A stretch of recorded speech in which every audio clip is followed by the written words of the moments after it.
Good evening, America. What up, world? November 4th, 2020. Coming at you from the penthouse yet again. 9 p.m. Central. We're on time this week. Yeah. SportzDescx is back. But Skylar and I realized that we can't do the show alone. So we have with us a special person. So special. The former face of WLC tennis himself. The man, the myth, the legend, the Jonathan Wardell. Jonathan, say hello to the fans. Hey everybody, how you doing? Oh, so great to have you on our show tonight. We got so much we're going to talk to Jonathan about. We got so much that we want you guys to talk to us about in the comments section. If you haven't yet, hit the subscribe button and like the video. Let's get into it. Yeah, let us. Jack is dead. So now Skylar has to take the helm with the ukulele. Yes, sir. He's no longer with us, and therefore I took the helm. National Football League news. Lots of news coming your way. We're going to ask Jonathan on his opinions on a few games as Skylar and I dive into some of the big matchups in Week 10, Week 9. Oh, I can't wait. I can't wait. I say we should start. I say, here. Transition! Allow me. He looks so uninterested. Okay, let's get into it. Wow. Okay. First game of the week that I want to talk about. Christian, if you're watching, which you better be because I sent you the link, we're going to talk about Baltimore at Indianapolis Colts. Because Skylar and I disagreed, so Jonathan, you're going to be the tiebreaker in this case. Baltimore's at Indianapolis, and I picked Baltimore. Skylar, why'd you pick the Colts? I picked the Colts because I feel like they're on a pretty solid hot streak. They've got a really good defense, and I feel like they're going to be the ones that know how to shut down Lamar Jackson, who is kind of having like a little bit of a flunky year compared to what he had last year when he was just an outbreak season and did absolutely phenomenal. He was unstoppable. This year is not the case, and I feel like Indianapolis' defense is going to be able to shut him down and make their offense non-existent. Obsolete. Okay. Well, I agree with you except everything you just said. I think who'd I pick? Yep. I think that's how invested I am in this game. I think Baltimore's going to come through. I know they suffered a tough loss at Pittsburgh this past week. I think Lamar bounces back with a good game at the Colts. Jonathan, it's up to you to break this tie. Who do you have in this game? Honestly, I'm going to go with the Ravens. I just think that they're a really good team this year, and I honestly don't know much about the Colts this season, but what I know of the Ravens, I think they're pretty good. So I'll have them winning by 2 touchdowns probably. Okay, so not only does he have a win, he has a solid win. Wow. No problems at all. I like your confidence, Jonathan. Next game. Exciting vote. Yeah, I can't wait to be right. See what that does to your confidence. I'm winning in the picks. No, you're freaking not. Well, I'm winning by negative now, but I'm going to come back and totally obliterate you. You're going to cry. I've never cried a day in my life. Seattle at Buffalo. Seattle at Buffalo is the next game on the list. Yes, this is going to be, I feel, a high-scoring matchup. They're two powerhouse teams this year. Seattle, however, their weakness is their entire defense. Buffalo, their weakness is their inconsistencies. I feel like Seattle is going to be able to win this one just because, I mean, Russell Wilson is having a stud year, MVP caliber year. And DK Metcalf is really pulling through on that offensive end. So I feel like Seattle's probably going to come through handedly. Yeah, I feel like Seattle's going to win because Buffalo's been struggling a little bit. I think Josh Allen at quarterback, he's fallen off the map a little bit after a strong start to the year. So I feel like Russell Wilson, like you said, DK Metcalf, Tyler Lockett, all those weapons come through and destroy Buffalo. I think it's actually going to be not even that close of a game. I'm taking Seattle by 10 points. What do you think, Jonathan? Jonathan, who you got? Well, was it last week that the Seahawks looked pretty vulnerable? Like they barely won against a team that shouldn't have been that close. So I think that the Seahawks-Bills game will be closer than we actually think it will be. So we'll see how they do. Yeah, I believe the game you're talking about is the Seahawks at Cardinals where it went into overtime, I think. And yeah, the Cardinals, the Seahawks won, right? Because they're undefeated. No, they lost that game. Cardinals won that game in overtime because Russell Wilson threw an interception in overtime. Oh, wait. Yeah. So that was 2 weeks ago, wasn't it? Yes, because then this last week, Russell Wilson threw for 5 touchdowns. Yeah, they beat San Francisco. But yeah, that's the game I think you're thinking about. Like 41-21 was the final score. And interestingly, with Seattle, they just barely beat like Minnesota at home, and Minnesota's like not that great this year. So I think Seattle's definitely susceptible and vulnerable to a loss. They've just been able to pull through in most cases. Exactly. Their biggest, like I said earlier, was their biggest weakness is their defense. So as long as their defense can hold them to points that are less than what Russell Wilson can put up, I mean, that's how you win a football game. Yeah, for sure. Last game that we have on here, but there might be more if we want to talk about them, is New Orleans at Tampa Bay. Skylar and I disagreed on this one. Skylar, your thoughts? I don't remember who I put. It looks like I picked New Orleans over Tampa Bay. I feel like Tampa Bay has been relatively inconsistent for being one of the said powerhouse teams this year. I think with New Orleans getting Michael Thomas back, hopefully, I mean, they've been saying this for about 2 weeks now, 2 or 3 weeks, that Michael Thomas is going to be back. So I think that it'll be a new element to their offense that Tampa Bay won't know how to handle. I think it's going to be a relatively high-scoring game. But yeah, I think New Orleans is going to come out on top. I didn't realize that Michael Thomas was coming back this week, actually. That's big for New Orleans, though. Should be. Yeah, I picked Tampa Bay because I think they've been playing pretty well. Although they just barely beat the Giants on Monday, I'm a little biased towards the Buccaneers in this game because they have a few ex-Gopher players that are doing fairly well this year, so I'm kind of rooting for them. Jonathan, you're going to be our tiebreaker again. Who do you have in this game? Well, I think I'm going to go with the Saints. I'm honestly a very big Kamara fan, and so I'm rooting for the Saints, and I hope that they win this one. And I don't like Tom Brady. That's fair. Not a lot of people do. Yeah, I respect that one. Yeah, I love Kamara because he's in my fantasy team, although it hasn't been enough because I've lost the last 3 weeks in fantasy. And I even had Tyler Lockett that one game when he scored 56 points. I still lost.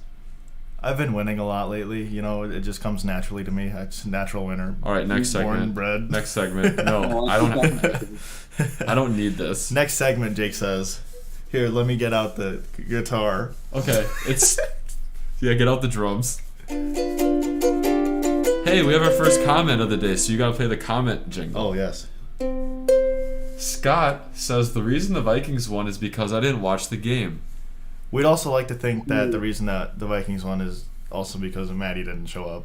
Yeah, so thank you, Maddie. Also, the fact that they just outplayed the Packers, I think. So, Scott, if you're out there, don't watch any more games the rest of the season. Yeah. We need to make the playoffs. And Maddie, if you're listening, don't watch any games either. The season literally depends on it. But comeback season is right now. Skull season is in full swing.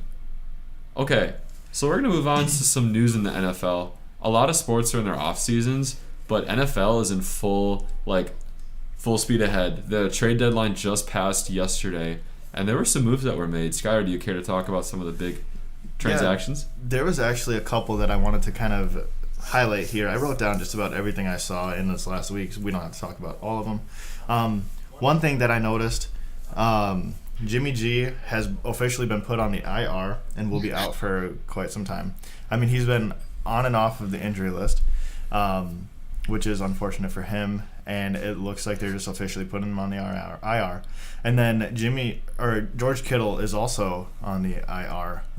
Two key elements to that San Francisco offense that has just been riddled and plagued with injuries this year, which is unfortunate for them. Yeah, the Niners are totally hit with injuries, and they play the Packers tomorrow night.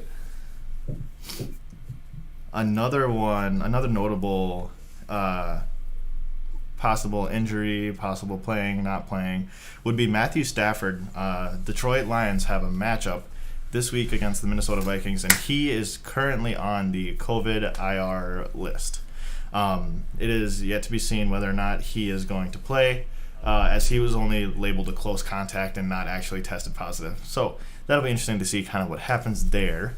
But yeah, moving on. Jonathan, sorry to interrupt. Jonathan, with this season being kind of like up in the air at some points, how do you feel about players that have to potentially miss games because they've been labeled as close contacts? Do you think they should just be able to play, or do you think it's justified to help maybe keep players safe? Like, what do you think? So are you talking about tennis or NFL? I'm talking about an actual sport here. I'm trying to talk about football. Oh, come on, I'm leaving this call. Bye. No, I'm just kidding. So I think if they test positive, then like the whole team should probably not play, because I mean, if they're working together closely and someone tests positive, like, you know, in daily life, if you interact with someone who's tested positive, you have to self-quarantine. I think the same should apply for the NFL, although maybe they do testing every day to make sure that they don't have it. So I think that might make a difference, but honestly, I don't know. The testing is accurate. Right, you know, there could be a false positive in there somewhere. That's true, which we have seen in a couple of different cases. Yeah, it's very interesting. So, like, who are the Packers playing tomorrow? San Francisco. Oh, yeah, so they've got 3 people who've got COVID, right? Yes, so I have that actually written down. They are going to be down 2 of their running backs. And then Aaron Jones is also a little bit questionable, whether or not he'll be returning from his injury. But A.J. Dillon and also Jamal Williams, who just played against the Vikings, they were labeled close contacts. And then also the linebacker that played, Kamal. Yeah, Kamal Martin. Is also labeled a close contact and may or may not be playing. So that will damper up the Packers' offense and defense, as they only have 2 running backs left on the roster that are able to play. So it'll be an interesting game for sure. They're definitely going to have to rely on Aaron Rodgers heavier than what they normally would. Yeah, the Packers have looked very shaky recently, especially their defense. That is true. Yeah, I think Dalvin Cook kind of exposed the run defense last week when he totaled 226 yards through 163 rushing, 63 receiving, 4 touchdowns. So yeah, that's pretty crazy. That's an insane stat line. Skylar has him in fantasy, and he racked up 50 points for you? Yeah, I had like 56, I think. That's crazy. This is why you win. Yeah. This is why I'm winning. Okay. Move on. Next thing. So I can't do this. Antonio Brown is now officially active on the Bucks, which I didn't take into consideration when I was going to New Orleans, Tampa Bay. So that's 2 very key receivers that have very high potential for breaking big, that are playing in that game. It'll be the first time this season, basically, that we're seeing both of them. Because, I mean, Michael Thomas was out early in the New Orleans first game, and he's been out of the season ever since. Kind of makes you want to rethink your pick for the game, doesn't it? You know, I think I'm still going to go strong with it. Okay. Jonathan, you want to switch? Come to the good side? Well, I mean, what I'm thinking is how long Antonio Brown's going to last on the Buccaneers, because, you know, like he'll probably get frostbite on his team toes. that he's been on recently, he's just been kicked off within a few weeks. Yeah. I think it's CTE. You know, there's not really anything you can do about it. That's true. Hold on. We have another comment. Ben says Skylar's haircut is better than Jake's. Changed my mind. Ben, I can't help but agree with you, my friend. Duh, Skylar, or duh, Ben. He got a haircut. I haven't cut my hair in almost 3 months. I didn't get it cut. It's just worn back. Why does everyone think it's cut? It's just different. Wait, you got a haircut? I can't do this anymore. Jake just threw bongo. We're falling apart here at Sports Desk. If only we had Jack with us. Jack leaves, we all fall apart. Oh. Jake turns on bongo. No. What did bongo ever do? You made it personal. It looks fine. I'll wear a hat. Let's move on to the NBA, and then we're going to get on to some local sports. So the T-Wolves have... You didn't even do the transition. Let me do the jingle. You didn't do the transition. Oh, this show's just gone to garbage. We're in shambles right now. This is morale's at all-time low. No, it's So- all-time high. The T-Wolves have the first-round pick. It is yet to be seen whether or not they will be trading that away. The number 1 pick. What did I say? You said the first-round pick. Yeah, the first pick of the overall. But yeah, so it is yet to be seen whether or not they will be getting rid of that pick, trading it away, and falling in the draft order, or drafting LaMelo Ball, who they just met with recently, to kind of discuss things, which is kind of an indicator to like those fantasy like drafters or like whatever, who are keeping tabs on that, they think it's kind of a clear indicator. They think the T-Wolves are going with LaMelo Ball. I kind of think, after watching some other videos, that they will be going with LaMelo Ball as well. I don't know exactly how he'll fare. I mean, we saw that his brother didn't do very well upon entering the NBA, but yeah, I don't know. It's all unpredictable. You can't really see the future, and it's a whole different ball game when you come from overseas to the U.S. Yeah, you see what I did there? I've heard that one-time horse champion Jonathan Wardell has declared for the NBA draft and is projected to go undrafted. Shut up. That's not true. Oh, that's right. You haven't even won horse. I mean, okay. I have beaten you in horse a lot of times, but I'm not that good. A lot of times you mean one time after I beat you 13 times in a row. No, that didn't happen. That was just warm-up. It wasn't an official horse game. And no one recorded these games either, so there's no proof. Yeah, show me the records.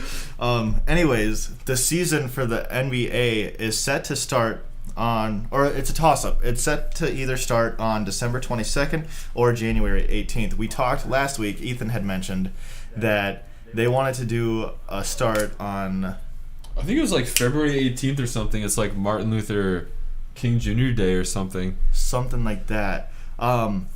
However, looking at it, it is ultimately not up to the players. It is going to be up to the higher ups of the NBA, the guys who actually like run the business side of everything. It wouldn't be like the owners, would it? I don't think so. I don't even know. They are taking into consideration what kind of revenue that it'll generate if they start before Christmas or if they start after the New Year. They're thinking if they start before Christmas, then that gives them the Christmas game of the day or whatever that the NBA has. And then there's also another day that is pretty well known in the basketball world. I think they play on MLK Day. And that's like a game that they generate a lot of revenue off of as well. And if they move that season into January 18th, they lose out on that revenue, but they also build up a little bit of excitement for the upcoming season. However, the players... What's that? I saw a report that it could be $500 to $600 million if they start later. Wow. That's a lot of money.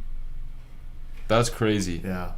The players do not want to start in December because that's a pretty quick turnaround from the end of the season, NBA championships, NBA draft even, to like get with their teams and then start playing already. They don't exactly want that. The players who were in the bubble don't even get in the off season because they are 2-3 months out.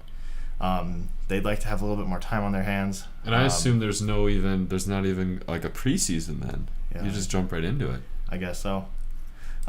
So it is yet to be seen. They are voting on that sometime within the near future.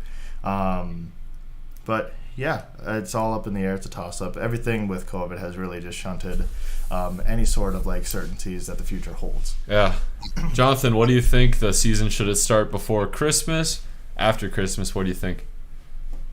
Honestly, I don't really care. I just can't wait until it comes back. But I think if they're losing out on $600 million in revenue, they should definitely start it like before Christmas Day. And yeah. I think even if they do start it, then they still have the same amount of time in between seasons. Like between last season and this season, it was 2 months. And then if they start in December, I think it would be 2 months also. Yeah, that's fair. Something like that. So I think it'd be an equal amount of time for the players to rest. And then there would be a lot who didn't even go to the bubble who would, they'd be rested. So I think definitely start in December or pretty early. Yeah, there is a lot of players that didn't even make it to the bubble, and they just kind of jumped right into the playoffs. Yeah. Scott. But yeah. Did Scott send a message? Yeah. Comment time. Duh.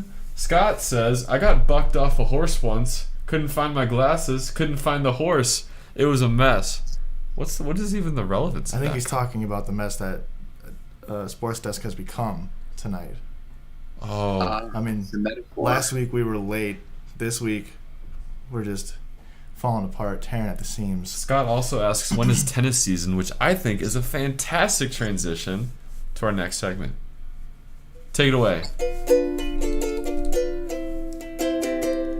You guys are probably wondering, why do we have this no-name, low-life Jonathan guy on our show?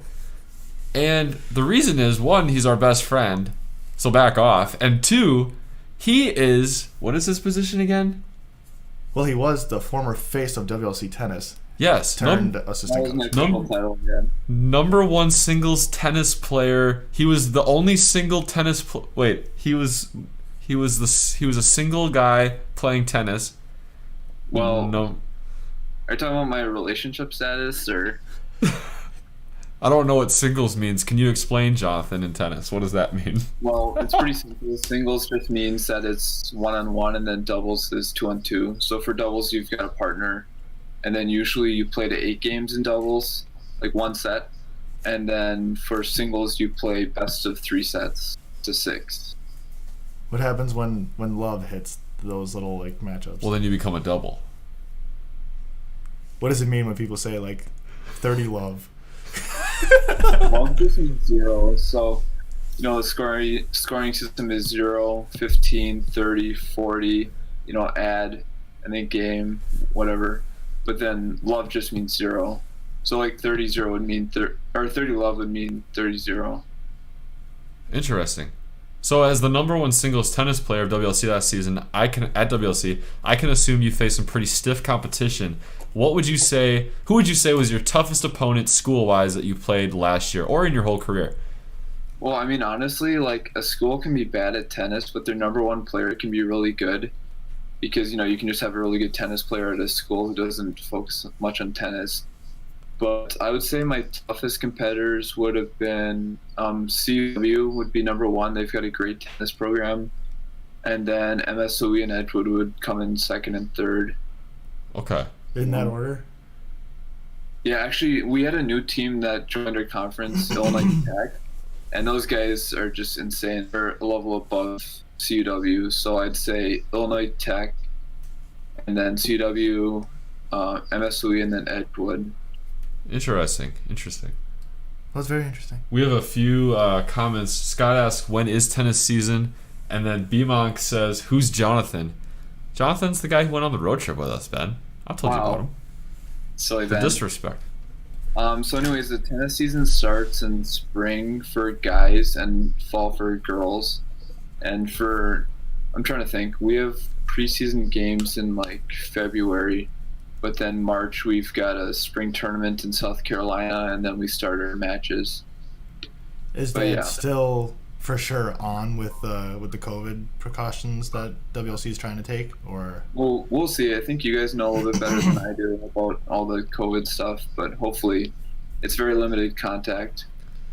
That's true. It's not like it's a high contact sport. Hopefully you guys are able to go to South Carolina, especially in March, a good escape from the cold Wisconsin weather for sure.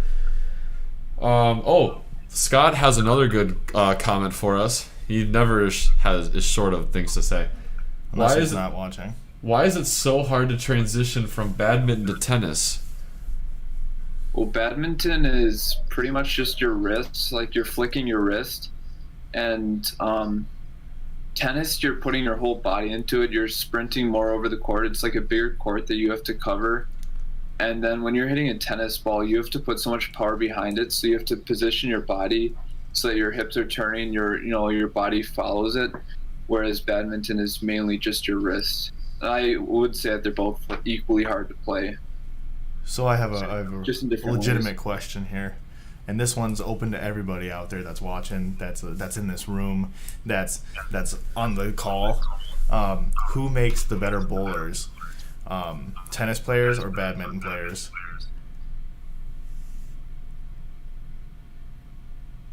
Are you asking me? Yeah. Oh, I thought you were asking the chat. Okay. He's asking everyone. It's Oh, literally Sean? for everyone. Well, I mean, honestly, I think it just depends on how good they are at bowling, because I don't know. I mean, feared you might say yeah. that. I mean, I'd probably smoke in bowling, but it doesn't have to do with my tennis ability, I don't think. Another comment from Scott. Jonathan, this is for you. Do you prefer indoor or outdoor tennis, and why? indoor tennis 100% because you don't have the wind, which is a major factor, and you don't have the sun in your eyes. Because when you're serving, you're looking up into the sun, and so it just really distracts you. You can't do anything. And also the wind really affects your shots. So if you hit a shot one way, the wind will blow it like 3 feet to the left or the right. So when you're playing indoors, it's like a faster paced game generally, and you have to adapt to that. But I think it's a lot better because you don't have to try to adapt to wind and sun. Interesting. That's very insightful of you. So, how long have you played tennis for then in your life? I've probably played since I was 4 or 5. I remember getting a tennis racket from Costco, and my dad's really introduced me to a lot of sports, so we started playing when I was around 4 or 5, I think. I'd play with school friends, I'd play with my family. It's really been on and off. I think like in middle school, I definitely prioritized soccer over it, but it's always been a huge sport of mine. Okay. So, would you say tennis or soccer? What would you say is your favorite? I would say I'm, like, compared to other people, I'm definitely better at tennis, but I enjoy both. Like, when I play tennis and soccer, both give me a lot of joy, but I'd say maybe tennis is barely above soccer. Okay. Well, it's good then that you're very diverse in your talents with sports. Horse. That's very impressive. No. And we bowling, we basketball. Okay. We're going to move on now to other WLC sports. Jonathan, we'll get back to you. Yes, allow me. Yes. That is literally music to my ears. I mean, that was beautiful. Hey, I haven't touched this ukulele in like a month. You touched it a few minutes ago when you played it for the comments.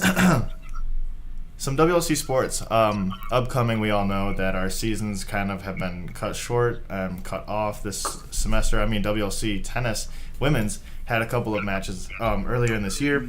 But all of that's done. Football is getting ready to kind of close up. Basketball is still having their practices, and they're gearing up for their season. And their first game, their season opener, is set to open on January 9th. Women's basketball is going to be at Marion, and then men's basketball is going to be here at CUC, which is going to be a pretty good matchup, I believe.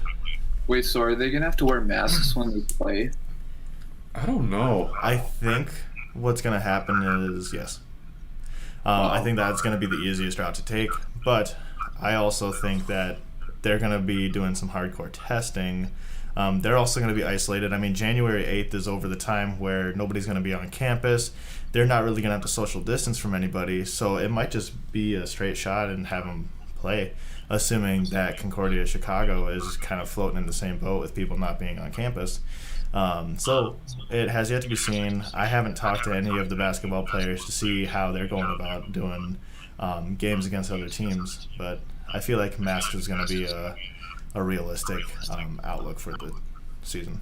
It's crazy because like I played dodgeball this past weekend with a mask on, and I was absolutely like dead. So I can't imagine playing a constant game of basketball with a mask on. I mean, I'd be absolutely dead. Are you getting reverb? I am hearing an echo, yes. Yes. Jack, we miss you, man. Yes. Oh, we need to adjust the... Oh, it just shut off? Yeah. I was just thinking about that. Yeah. Okay, Jonathan, I'm going to change gears a little bit. And for all you fans out there, yes, transition music. We're going to kind of take a hard detour here, no pun intended. Our next segment, we're going to talk a little bit about travel. I know Skylar and I have touched up on it a little bit here and there. This is so bad. This reverb is so bad. Anyways, we talked a little bit about travel here and there. This past summer, Jonathan, Skylar, and I went on a long road trip out west. Check out our vlogs on YouTube. And we had a lot of great adventures, saw many great animals, saw a lot of cool sights. Jonathan, I would just like to ask and kind of open the floor for everyone. What would you say was your favorite part of traveling out west, seeing new sights for the first time with your best friend and then Skylar? Kidding. You know what? I'm going to go pick up Bongo. No, fine. Sorry. So yeah, just like, what would you say would be the highlight of your trip? And really any other travel experiences that you've had? Well, I mean, I had a lot of doubts going into the trip. Like, I didn't really know what was going on because, like, we had some ideas of what we were going to do, but, like, I honestly hadn't done much research into what we were going to do, so I was kind of nervous about it. And then, like, the first few nights of camping, it was really cold, and I had a bad sleeping bag, so I kind of felt really bad. Like, it was 25 degrees Fahrenheit, and so I was kind of like, when can this trip be done? Can we go home? But then as we got into it, I just started enjoying the trip so much and seeing all the nature and the animals. And we had a lot of fun bear encounters. So I think just spending time with the best friends was a great time.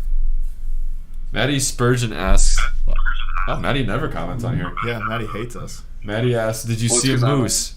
Yes, Jonathan, tell us about a moose. Yeah. If you saw one, if you didn't see one. This is really not the time. Well, okay, this is a long story, but I'll try to abbreviate it.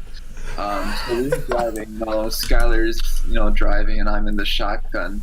And, there's little Jake sitting in the back, and he's got a lot of stuff on him, so he can't see to his right.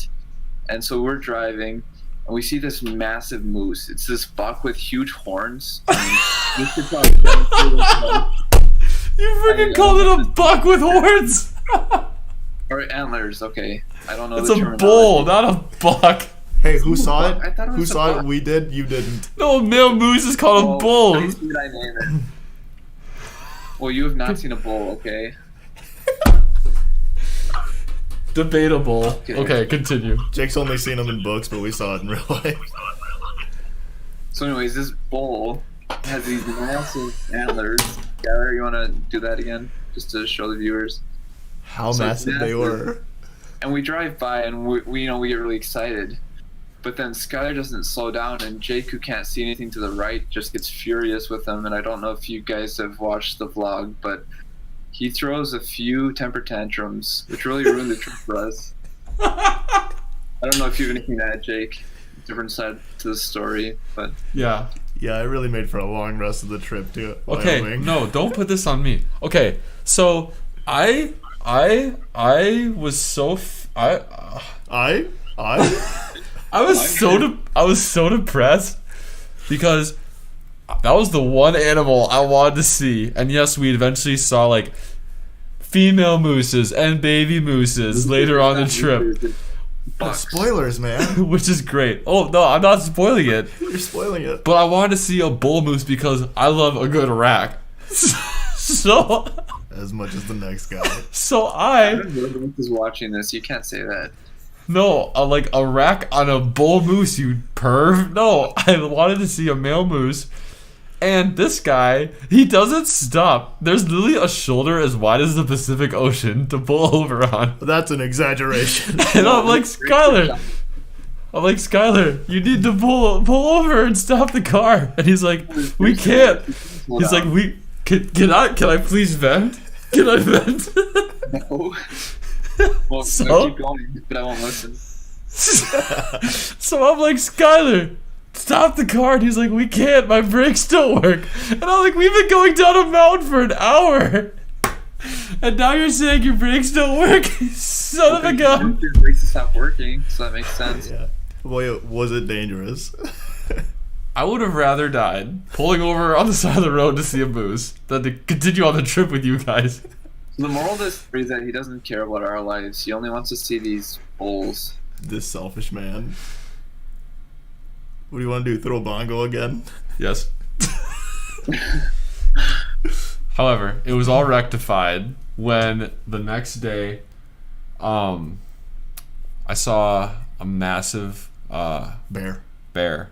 I mean, we all did, so it wasn't really exclusive. Bears were everywhere. Actually, I had one bear encounter that these two guys did not have. Yeah.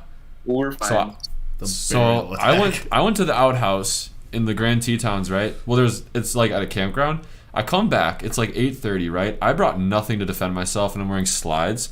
And I get out of the bathroom, and everyone's standing outside of their trucks. And I'm like, what's up? Why is everyone doing this? And they're like, someone said they saw a bear on the other side of the campground.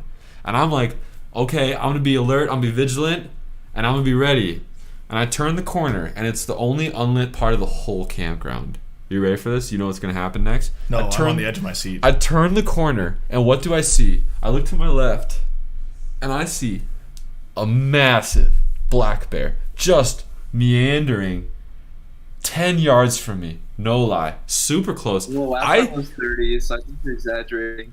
Well, 30 feet is 10 yards, nincompoop, so it all checks out. So I freeze in my tracks.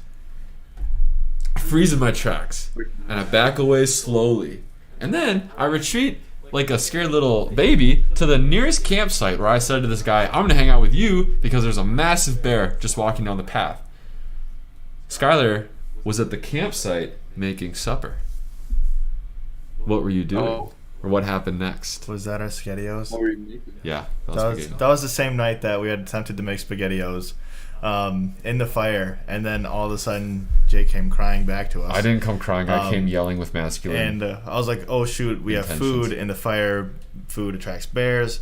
So the only logical thing to do is eat cold SportzDescx in my car. Yeah, we went to bed at like 8:40 because we were scared and we had to put the fire out. And we had no more. I don't think we had any more firewood. Yeah, I don't think so. No, we didn't. But yeah, that was a pretty exhilarating part of our trip. I'm gonna go ahead and kind of change it up from our trip talks.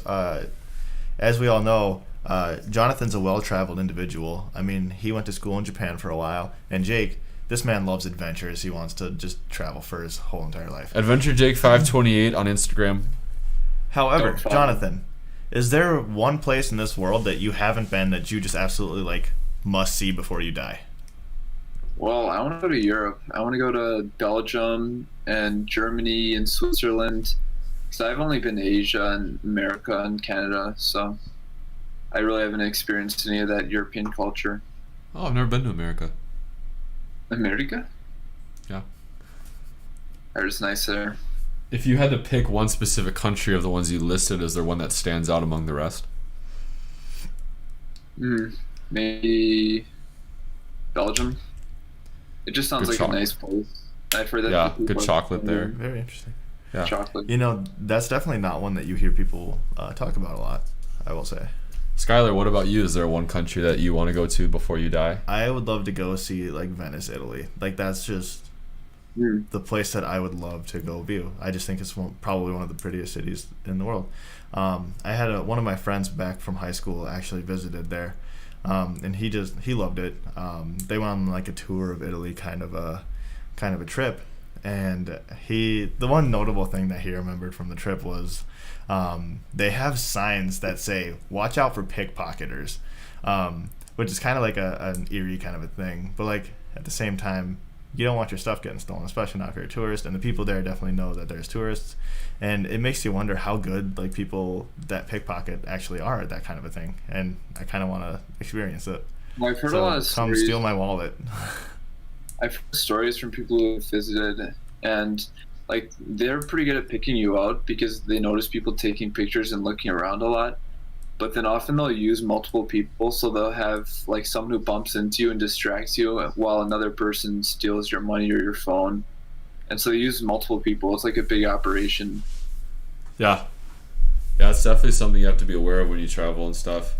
Like when my family and I went to Europe last summer, and that was something we had to even be like aware of and stuff, because you definitely stick out as a tourist usually.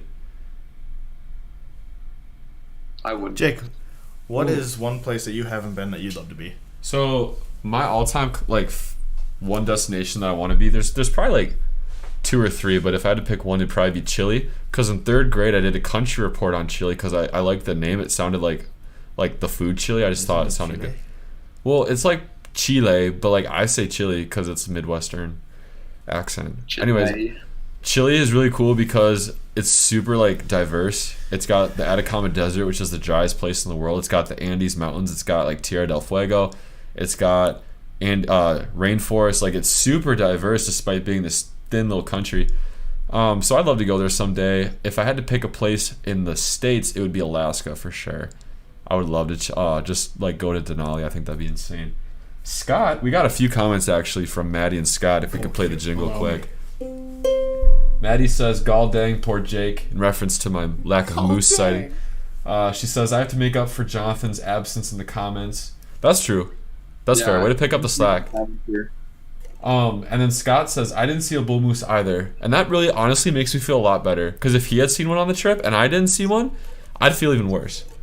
Yeah, my parents actually at one point in time, for those of you who don't know, Scott's my dad.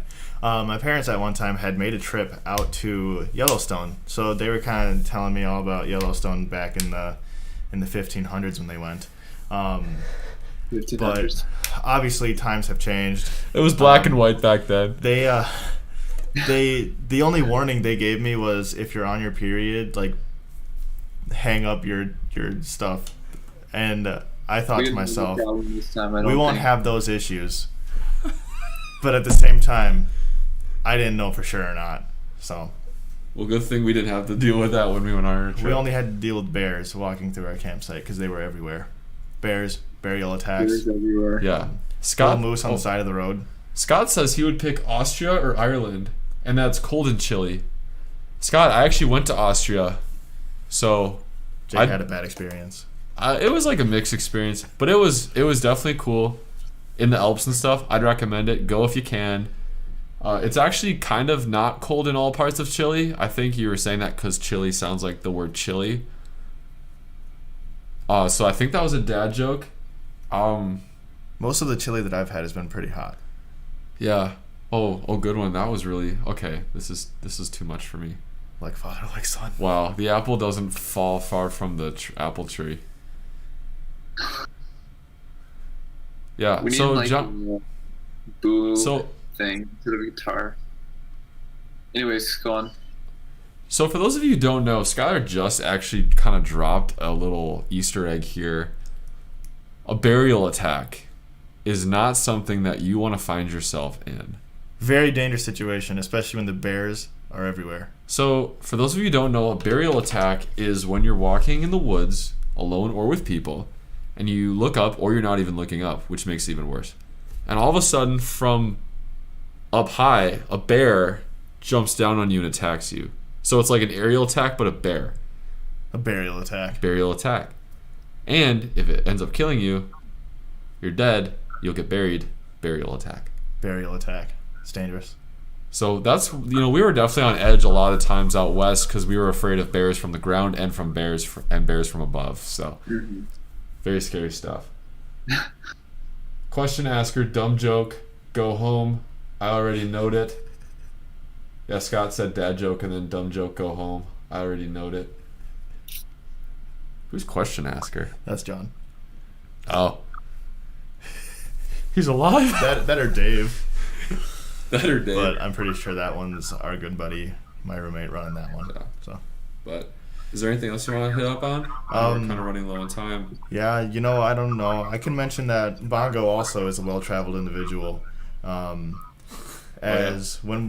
my good buddy Dalton and I were on our way to Mexico, we were driving from Sioux Falls through La Crosse, picking up Jake, and running to Milwaukee to Chicago to fly out from Chicago.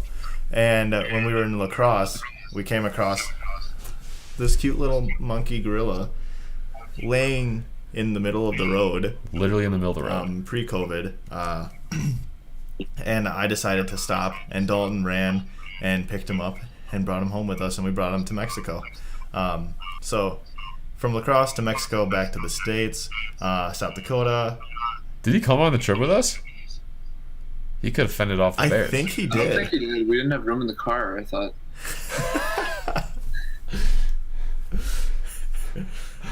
Then maybe he didn't. Maybe he just stayed at my house. But now he's back in Milwaukee. So he's been around. Good guy. I've gotten to know him in the past couple of months. Jake and him have a rocky relationship at the present. We're going through a rough patch. But other than that, if there's anything that any of our fans or peoples want to talk about, I call them fans like they love us or something. Yeah.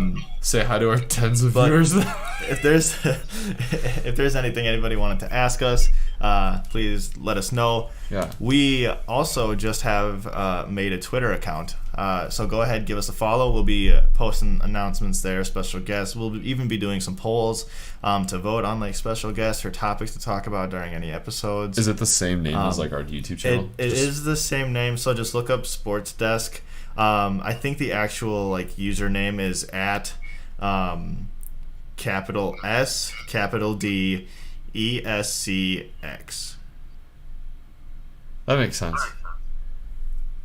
But yeah, you'll see Jake and I on the picture, you'll see the Sports Desk baseball logo. Oh, Should be pretty easy to find. Scott says he stops for monkeys but not for moose. Yeah, you stopped to pick up a monkey. But you wouldn't stop to look at a moose for 5 minutes. He needed help. No, he didn't need anything. Do not throw the uke. Question asker. Wait, Jake, did you see moose? Yes, we saw moose later in the trip. Wow, big bicep. Moose seems like a sensitive subject. I don't know. What about the trasero? Oh, that's Spanish for butt. Okay, this is totally inappropriate behavior. Jonathan, was there any other topics that you wanted to kind of touch on before we closed for the night? No, I think we touched on a lot of good subjects, and we'll have to continue another time. Maybe another guest appearance in the future. Oh, so you're inviting yourself. I think I deserve that. Boy, I can't wait to have you on again. Honestly, this has been the best night of my life. I will say, I mean, it was so rough when you weren't able to come join us, like for church, for Sports Desk or anything, because you were double quarantined, like back to back. Yeah. So that was really awful. It wasn't my fault. Awful of him.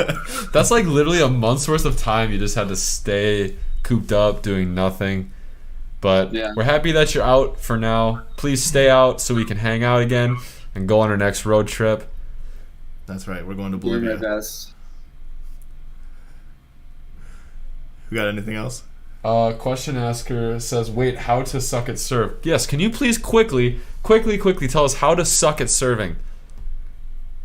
Okay, the reason why people like this whole thing is going on is because like senior year we started having practices, and I kind of like had a mental breakdown, I guess, in terms of serving. So I kind of didn't remember how to serve, and then I don't know if Skylar knows what this is, but I injured this part right here, this part like between my thumb and my pointer finger.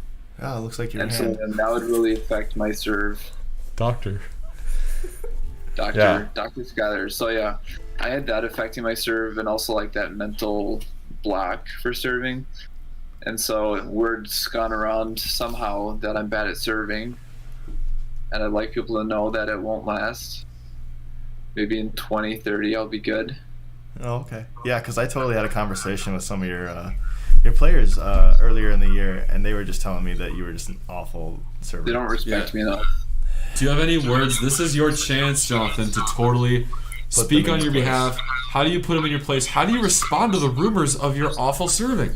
Well, I guess I'm going to be the bigger man here, and they deserve their own opinion. They're free to it, but I think I will be very icy towards them if they keep showing that behavior. No, that is a man of character right there. He'll be what towards them? Icy. Okay. Chilly. I'll be chilly towards them. He has spoken. Jonathan says he does not suck at serving. The rumors will continue. Sounds about right. Jonathan, thank you so much for joining us on Sports Desk. It's always great to see you. Yes, sir. We'll have to meet up again soon so I can beat you in horse. Thanks, guys. Appreciate it. And Skylar, anything you want to close up with, or are we good to go? Sports Desk. One call, that's all. Sports Desk. Have a good night, everybody.